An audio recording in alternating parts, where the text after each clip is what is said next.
O comandante do Centro de Inteligência do Exército CIE, que foi buscar seu filho recruta em sua primeira licença. No entanto, quem saiu pela portaria principal foi um filho mancando, apoiado em muletas de madeira improvisadas. Por causa da obsessão da unidade com recorde de 0 acidentes, ele teve que suportar a dor em silêncio. Diante da confissão chocante do filho, o pai, enfurecido, mobilizou imediatamente a elite dos oficiais de inspeção e bloqueou o batalhão. Começa agora o bombardeio administrativo legal e impiedoso, uma verdadeira lição de moral aplicada por um general de divisão contra um comandante perverso que tentava ser promovido às custas da perna de um soldado. O relatório não é necessário. Eu vou verificar com meus próprios olhos. O lugar que detém todas as informações das Forças Armadas Brasileiras. O ar no Centro de Inteligência do Exército, em Brasília, era sempre pesado. No escritório do comandante, o general de divisão Roberto Mendes, o silêncio era absoluto, como num vácuo. A paisagem de Brasília vista da janela era pacífica, mas atrás dos vidros blindados, o clima era outro. Sobre a mesa, pilhas de relatórios de inteligência sobre as principais figuras militares se acumulavam. O general Mendes fechou as pastas e levantou-se. Seu olhar era frio e afiado, como o de um cirurgião antes de uma operação crítica. Hoje ele não vestia a farda verde-oliva. Usava roupas civis, uma gola rolê preta e um sobretudo cinza escuro. Ao tirar a farda repleta de medalhas e insígnias, parecia apenas um homem de meia-idade com boa postura, mas a aura que ele emanava não podia ser escondida por roupas comuns. Ele não chamou seu ajudante de ordens. Não precisava de escolta ou carro oficial. Hoje ele precisava agir não como o general Mendes, mas como Roberto, o pai. Era a primeira licença de seu filho, o soldado Lucas Mendes. Mendes ligou seu carro particular estacionado no subsolo do quartel-general. O som grave do motor cortou o ar frio da garagem. Ele segurou o volante e respirou fundo. Lembrou-se do dia do alistamento do filho. O garoto recusou teimosamente que o pai o levasse até o portão do quartel, insistindo em ir com os amigos. Pai, não quero que saibam que sou filho de general. Quero servir como um cidadão comum e voltar honrado. Aquelas palavras ousadas o deixaram orgulhoso, mas também apreensivo. Mendes respeitou a vontade do filho e não exerceu qualquer influência, desde o alistamento até a designação da unidade. Não pediu favores, nem sequer perguntou aos subordinados para onde o filho tinha sido enviado. Acreditava que isso era a honra de um militar e o respeito que devia ao filho. Só soube depois que Lucas fora designado como fuzileiro em um batalhão de infantaria na fronteira do Rio Grande do Sul, conhecido pelo inverno rigoroso. O carro saiu de Brasília e pegou a estrada rumo ao sul. Os prédios da capital desapareceram, dando lugar à vegetação do cerrado e, quilômetros depois, às planícies dos Pampas gaúchos. A paisagem que passava pela janela era desoladora. O vento minuano cortava a lataria do carro. Mendes olhou-se no espelho retrovisor. Tentou forçar um sorriso, receoso de que a expressão severa de comandante ainda estivesse em seu rosto. Parecia estranho. O que diria ao encontrar o filho? Um simples bom trabalho. Ou seria melhor levá-lo para comer uma feijoada quente?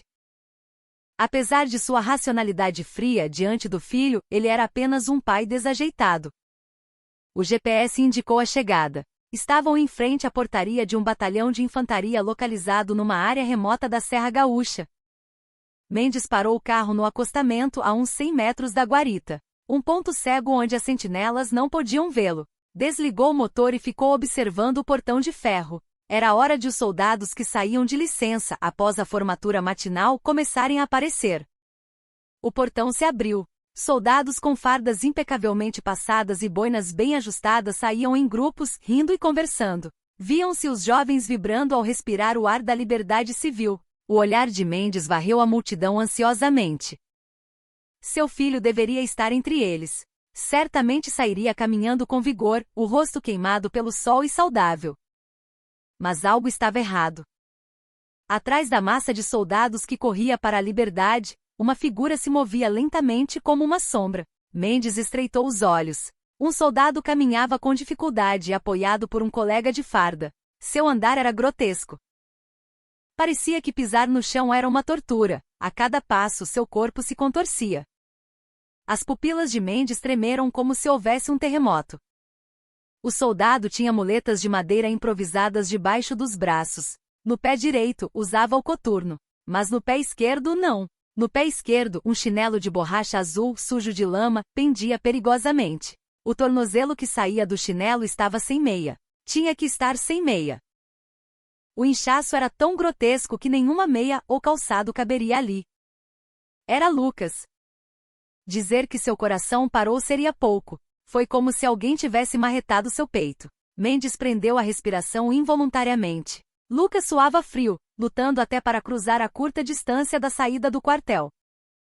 O colega que o apoiava dizia algo com expressão preocupada, mas Lucas apenas balançava a cabeça e forçava um sorriso. Aquele sorriso rasgou o coração de Mendes.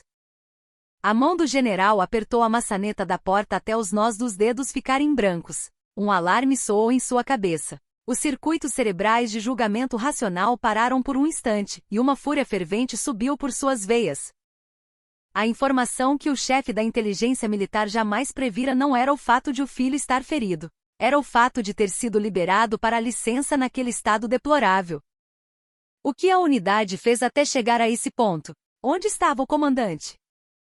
Mendes abriu a porta do carro. O vento gelado do inverno gaúcho bateu em seu rosto, mas ele não sentiu. Seus olhos viam apenas o tornozelo destruído do filho que mancava em sua direção. Voltando o tempo em 3 semanas.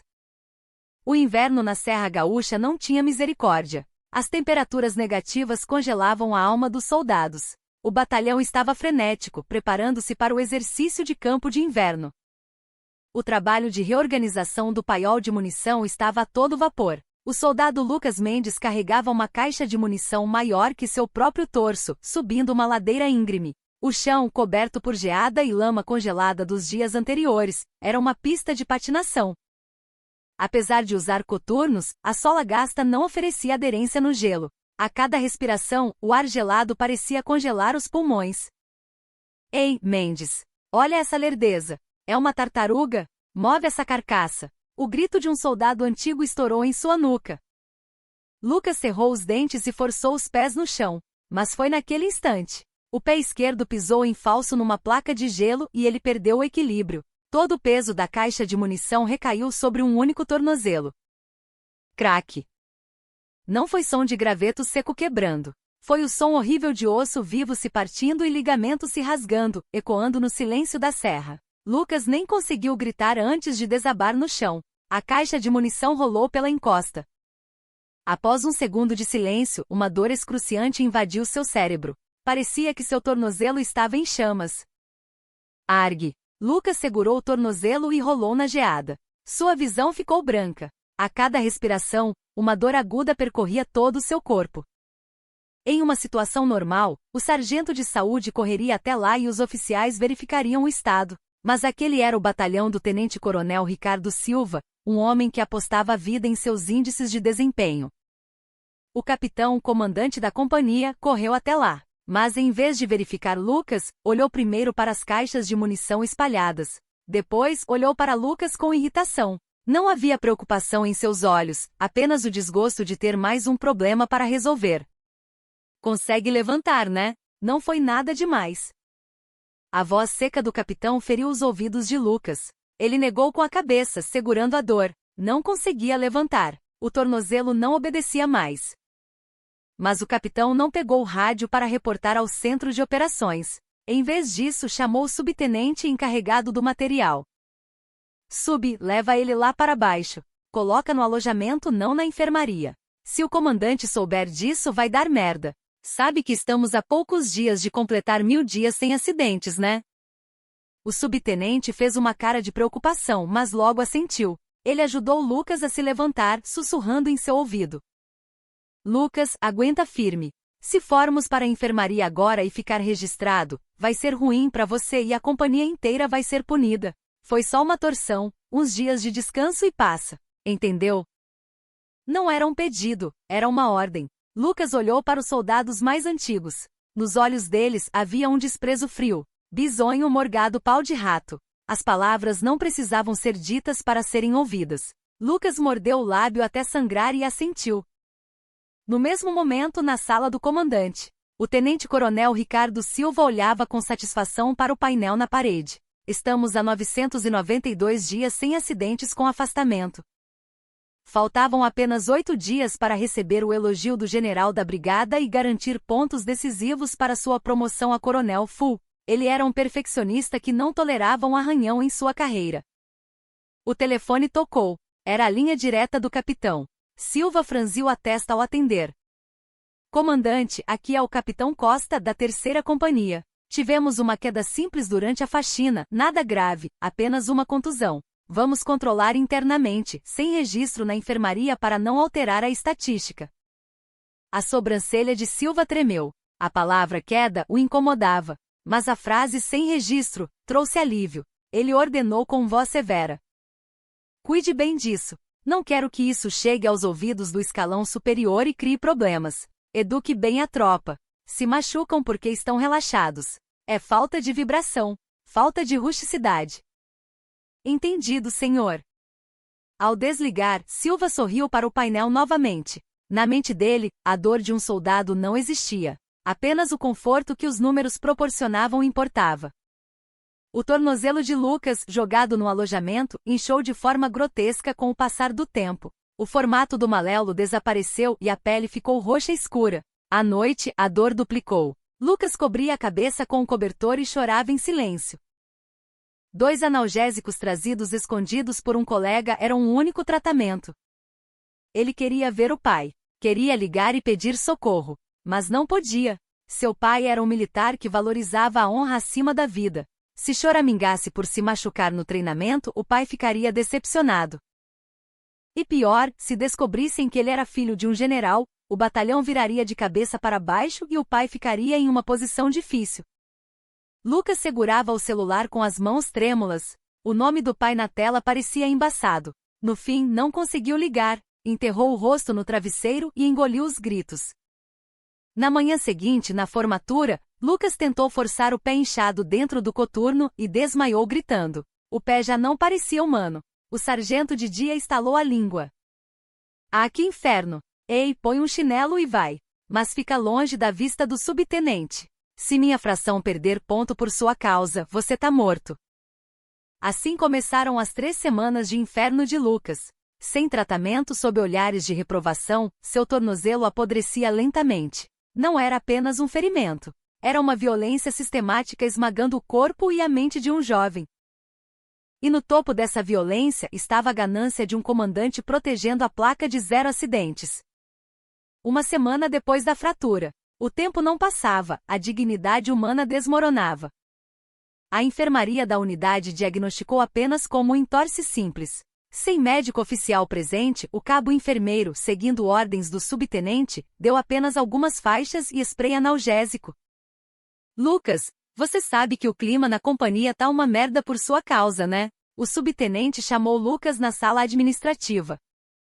Mancando, Lucas entrou. O sub empurrou um papel e uma caneta. Era parte de ocorrência, mas o conteúdo era diferente da realidade.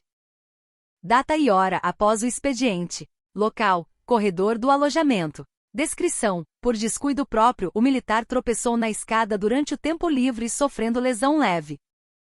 As mãos de Lucas tremiam. O acidente em serviço virou uma brincadeira no horário livre. Isso significava que não seria reconhecido como acidente em serviço e ele teria que arcar com os custos médicos. Pior, era injusto. Ser ferido servindo ao país e ser taxado de descuidado era humilhante. Subtenente, isso não é verdade. Eu estava carregando munição. Ei, soldado Mendes. A voz do subtenente baixou o tom. Ele amassou o copo de café e jogou no lixo. Você não sabe que o comandante está em época de promoção? Se subir um relatório dizendo que você se machucou no trabalho, o capitão leva a punição e a ficha do coronel fica suja. Vai estragar a vida dos seus superiores por causa de você? O exército é responsabilidade coletiva. Um se sacrifica para todos ficarem bem.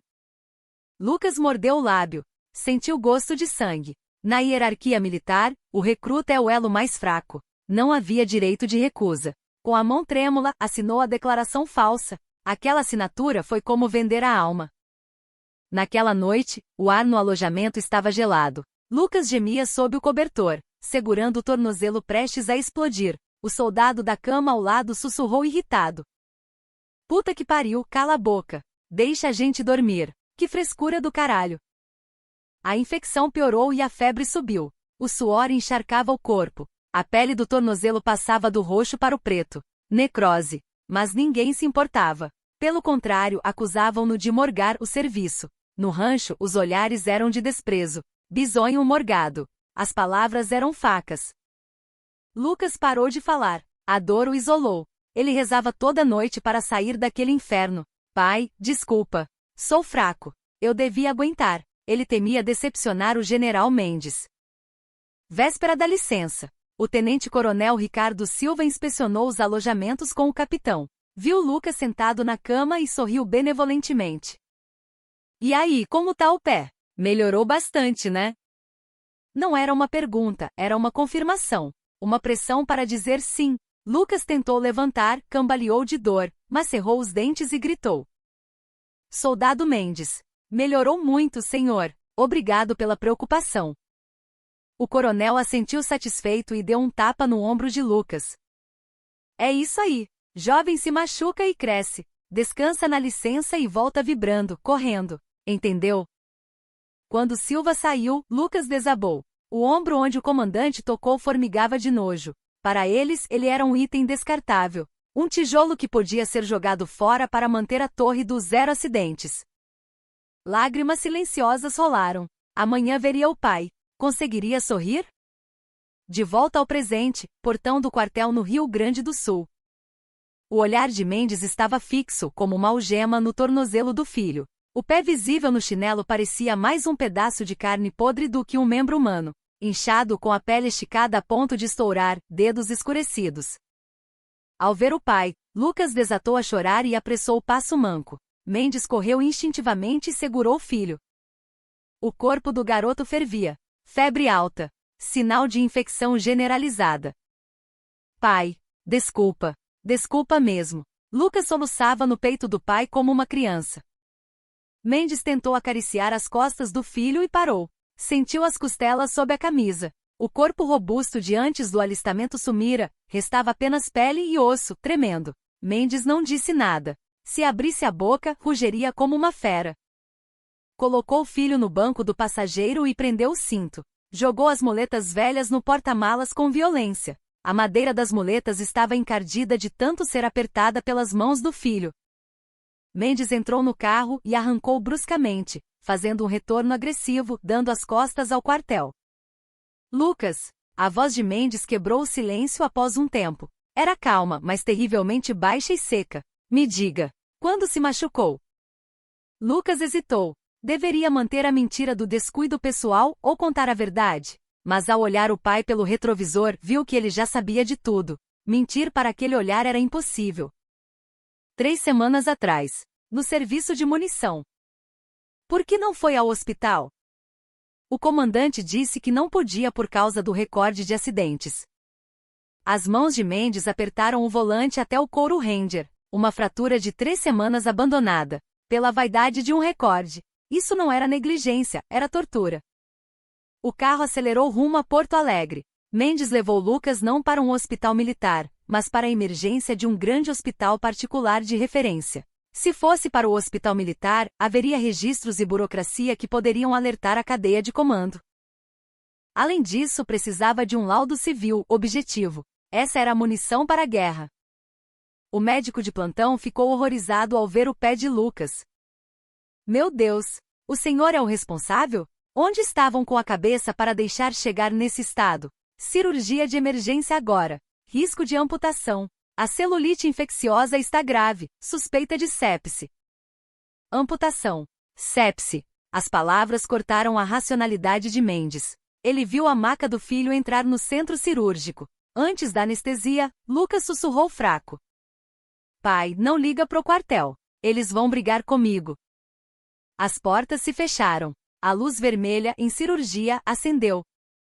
Mendes desabou no banco do corredor e cobriu o rosto com as mãos. Lágrimas quentes molharam seus olhos. O comandante da inteligência do exército, o homem que tudo sabia, não sabia que seu próprio filho vivia no inferno. A culpa o esmagou. Mas a tristeza durou pouco. Ao levantar a cabeça, não havia mais resquícios de emoção. Apenas uma fúria gélida. Tirou do bolso interno um celular preto, criptografado. Descagem rápida número 1. Chefe de operações do CIE. Comandante. Sou eu. Reúna todo o efetivo disponível agora. A voz de Mendes era como gelo seco. Chame o chefe da seção de investigações, o assessor jurídico e o comandante da Polícia do Exército. Quero eles na minha sala em 30 minutos, por videoconferência segura se necessário. E quero acesso total a todos os documentos dos últimos 3 anos do 27º Batalhão de Infantaria Motorizada.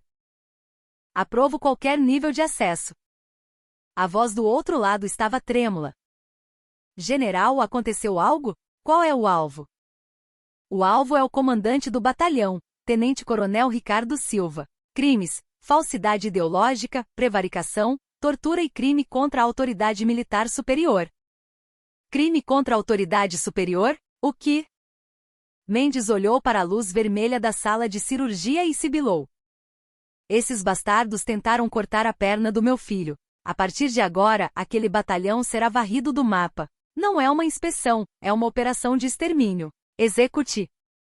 Ao desligar, Mendes levantou-se. A luz branca do hospital brilhava atrás dele, mas a sombra que ele projetava era escura como breu. A caçada havia começado. Brasília, Quartel-General do Exército, Setor Militar Urbano. Domingo à tarde. O prédio deveria estar silencioso, mas a sala de situação do CIE no subsolo parecia um campo de batalha. Telas gigantes mostravam mapas e dados. Dezenas de agentes digitavam furiosamente. O som dos teclados era como o passo de um exército marchando.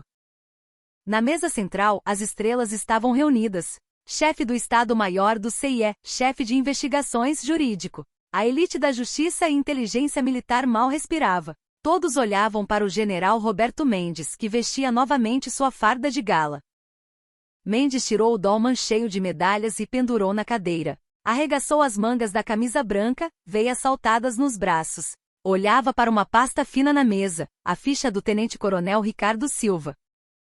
Ricardo Silva. Academia Militar das Agulhas Negras AMAN. Carreira de elite. Recorde atual. 992 dias sem acidentes. Forte candidato a assumir o comando de região no futuro.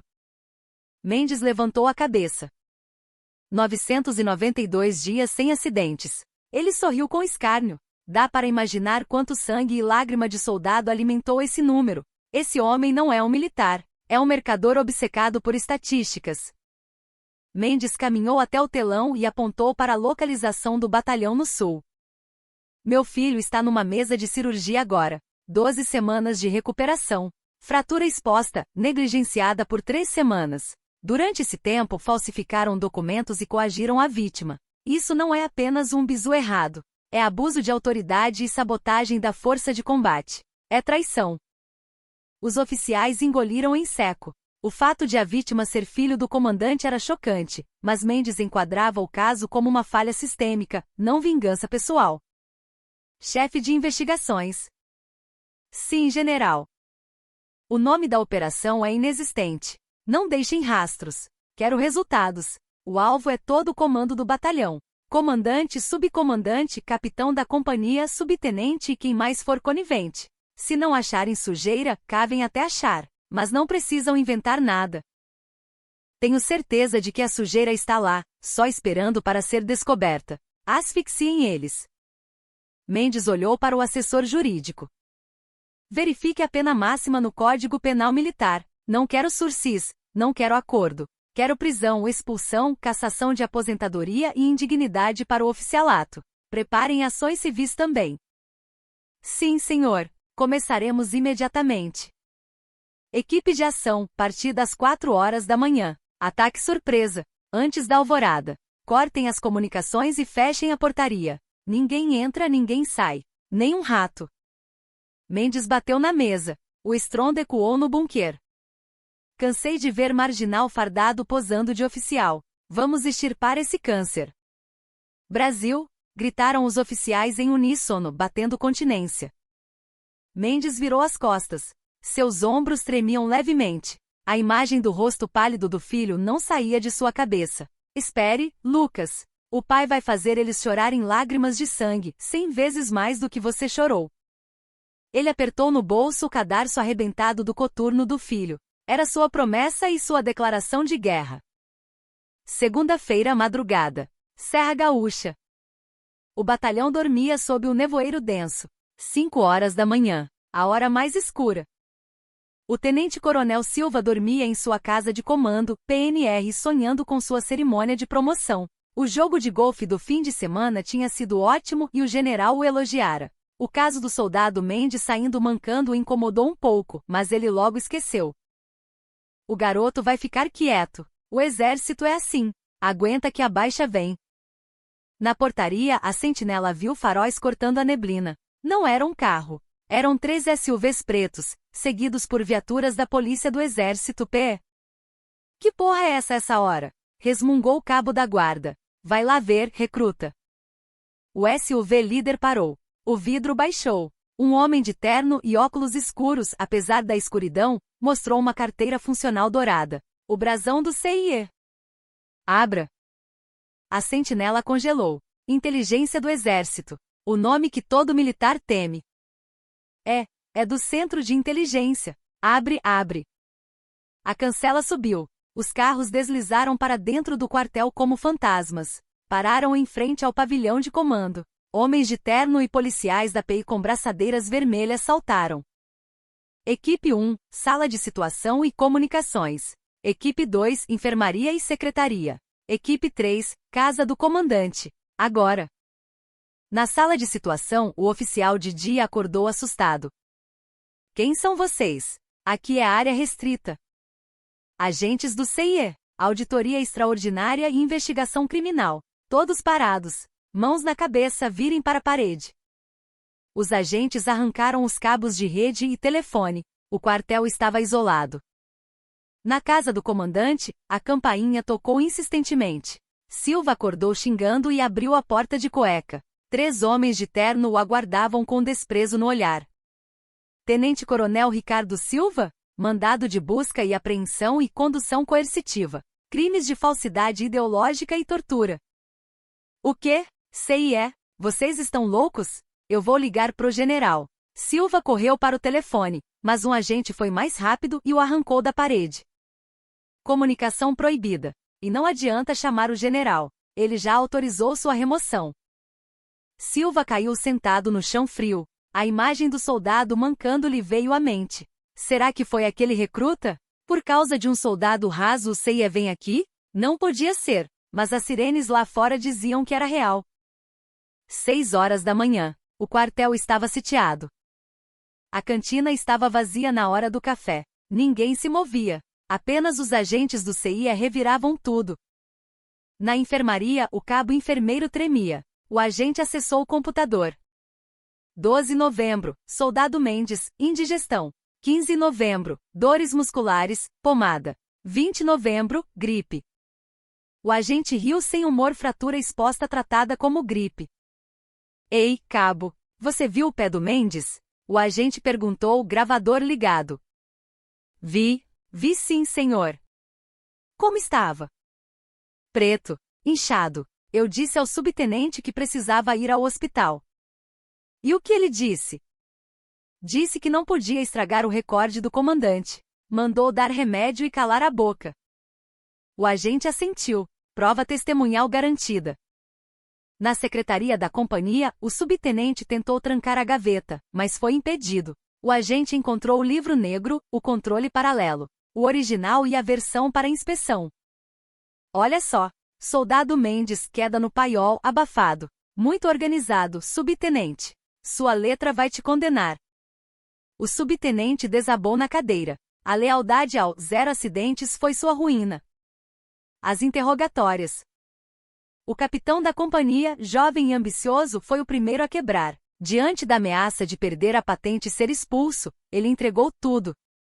Foi ordem direta do comandante Silva. Ele disse, se o recorde quebrar, sua promoção já era. Eu sugeri mandar pro hospital, juro. Tem provas? Não. Então é sua palavra contra a dele. A menos que você confesse tudo agora e assine. O dilema do prisioneiro, capitão. Quem fala primeiro se salva um pouco. O capitão escreveu tudo. Como o comandante ditou as palavras falsas do relatório, como coagiu a tropa. O sargento que humilhava Lucas chorou feito criança. Eu achei que era migué, senhor. O capitão disse que ele era um bisonho, querendo fugir do serviço. 11 horas da manhã. O cerco fechou. O chefe de investigações entrou na sala onde Silva estava detido. Jogou o relatório na mesa. Parabéns, coronel. Seus subordinados foram muito bem treinados. Todos cantaram a mesma música, foi ordem sua. Silva estava pálido. Traidores, eu cuidei deles. Você cuidou da sua carreira. Agentes, ele está preso preventivamente. Enquanto era levado pelo corredor, os soldados olhavam. Não havia respeito, apenas medo e a realização de que o tirano havia caído. A perícia digital recuperou o arquivo original do acidente, deletado pelo próprio Silva na sala do comandante. O login dele, a hora, o IP, tudo batia. E o registro da farmácia, opioides fortes dados a um soldado com gripe. Meio-dia. O julgamento final. Silva estava trancado na sua própria sala, agora vigiada. Tentou usar um celular bucha, escondido para ligar para um amigo no Estado-Maior. Alô, Major? Aqui é o Silva. O Ceia tá aqui. Me ajuda. Silva. A voz do amigo era fria. Você não sabe quem você mexeu, né? O pai do moleque é o general Roberto Mendes, o comandante do CIE. O telefone caiu da mão de Silva. O pai do recruta quieto era o homem mais temido do exército. O céu desabou. Um barulho ensurdecedor de hélice cortou o ar. Um helicóptero Pantera pousou no campo de futebol do quartel, levantando poeira. A placa vermelha com estrelas brilhava na fuselagem. A porta se abriu. O general Mendes desceu, óculos escuros, dolma impecável, bastão de comando na mão. Ele caminhou direto para o pavilhão de comando. O som de seus passos no corredor vazio era a contagem regressiva para o fim de Silva. Mendes entrou na sala. O ar congelou. Silva bateu continência, tremendo. Ser comandante do 27º Batalhão, Tenente-Coronel Silva. Mendes ignorou. Sentou-se na cadeira do comandante, que rangeu. Tirou o cap, as luvas de couro, o som do velcro rasgando o silêncio, e olhou para Silva. Olhar morto. Senta. Silva sentou no sofá, encolhido. Mendes pegou a placa com o nome de Silva na mesa. Dedicação. Palavra bonita. Dedicação a quem? À tropa ou à sua promoção? Senhor, é um mal-entendido. Mendes jogou a placa na parede. Craque. Cala a boca. Você não é um soldado. É um comerciante fardado vendendo mercadoria estragada. 992 dias sem acidentes? É esse o preço da perna do meu filho? Mendes jogou o laudo médico na mesa. Leia, em voz alta. Necrose avançada, risco de sepse. Você ia deixar meu filho morrer para ganhar uma estrela. Silva caiu de joelhos. Perdão, general. Eu estava cego. Pela minha família, não tire minha farda. Mendes levantou-se e arrancou as insígnias de tenente-coronel do ombro de Silva com violência. O tecido rasgou. Não, você é o inimigo interno. Pior que o inimigo externo. Seus homens são filhos de alguém. O meu filho não é especial, mas a dor dele é igual à de qualquer um desses 500 homens que você comanda. Mendes assinou a ordem de prisão. Levem. Corte marcial. Pena máxima. Enquanto a PA arrastava Silva gritando, Mendes ficou sozinho na sala. Olhou a foto de Lucas no celular. Uma lágrima caiu sobre o laudo médico. Desculpa, filho. O pai chegou tarde. Ele saiu da sala e, ao passar pelo quadro, estamos há 992 dias sem acidentes, deu um soco que partiu o acrílico ao meio. Comecem do zero. Hoje é o dia 1. Epílogo. O batalhão foi virado do avesso. O novo comandante chegou varrendo tudo. Os depoimentos anônimos revelaram horrores, desvio de rancho, soldados trabalhando doentes. Mendes visitou Lucas no hospital. Pai, eu sabia do livro caixa. Lucas revelou. Eu vi o desvio de dinheiro da comida. Por isso aguentei. Se eu falasse, eles sumiriam com as provas. Eu precisava ser a prova viva da corrupção deles. Lucas entregou um caderninho com anotações das placas dos caminhões que desviavam comida. Mendes abraçou o filho, chorando de orgulho e dor. O garoto não era apenas uma vítima, era um combatente. Meses depois, Silva foi condenado a 5 anos de prisão e expulso com desonra. Chegou o dia da baixa de Lucas. Ele saiu pelo portão, caminhando com as 2 pernas recuperado. Mendes estava lá fardado, em pé. Lucas bateu continência. Soldado Lucas Mendes, pronto para a desmobilização. Mendes retribuiu a continência, emocionado. Bom trabalho, filho. Entraram no carro pessoal. O que quer comer? Uma feijoada completa, pai, com bastante couve. Vamos lá. O carro se afastou. Na guarita, o novo placar dizia: estamos a um dia